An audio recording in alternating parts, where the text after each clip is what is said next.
Bonjour monsieur. Bonjour. Présentez-vous s'il vous plaît. Oulare Sekoun Fali, professeur d'école normale, directeur de l'école normale d'instituteurs de l'abbé Eni. Ok. Les examens nationaux ont été lancés aujourd'hui. Dites-nous les statistiques de l'école normale d'instituteurs de l'abbé. Je vous remercie de m'avoir donné cette opportunité de m'exprimer sur votre site. Le centre de l'ENI est l'un des 4 centres mobilisés dans le cadre strict des examens de sortie de la session 2022 de l'ENI de la région administrative de l'Abbé. Le centre de l'ENI regroupe 2 types de candidats. Les candidats du CFP et les candidats de l'ENI. Les candidats du CFP sont au nombre de 19, repartis en 2 filières. Il y a la chaudronnerie et la mécanique auto. Ceux de l'ENI sont au nombre de 386. Ils sont repartis en une seule filière, enseignement général. Ce qui fait un total de 404 candidats, dont 237 filles-femmes.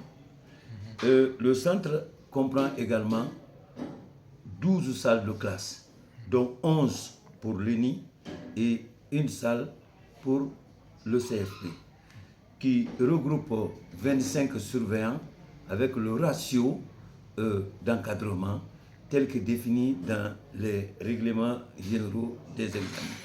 Le centre comporte également le cordon sécuritaire, c'est-à-dire la présence de la police pour sécuriser les accès et une unité sanitaire installée pour les cas d'éventuelles plaintes liées à l'état de santé des candidats. Le constat que nous avons fait pour cette année, si vous me posez cette question, le constat il est positif parce que nous avons eu l'honneur d'avoir tout le cabinet avec beaucoup de ministres de la République à la faveur de la délocalisation du conseil interministériel qui est déjà passé à Zirikoué à Kankan et que la date des examens tombe sur cette activité à l'Abbé, ce qui nous a offert l'opportunité de recevoir beaucoup de ministres de la République qui ont participé au lancement officiel des sujets dans notre centre. L'ouverture des plis a eu lieu à 8h30 et pour la première épreuve. Je voudrais profiter de l'occasion pour également remercier les autorités nationales au niveau de l'enseignement technique pour la mise à disposition de tous les intrants pédagogiques indispensables à la réussite de ces évaluations cette année. Je voudrais également remercier le département, la direction nationale, dans sa pluralité, l'inspection régionale pour l'opportunité qu'on a offerte à mon centre d'avoir l'honneur d'être choisi parmi les 4 centres et pour le lancement officiel de ces activités au niveau de l'enseignement technique, la formation professionnelle sur toute l'étendue du territoire national.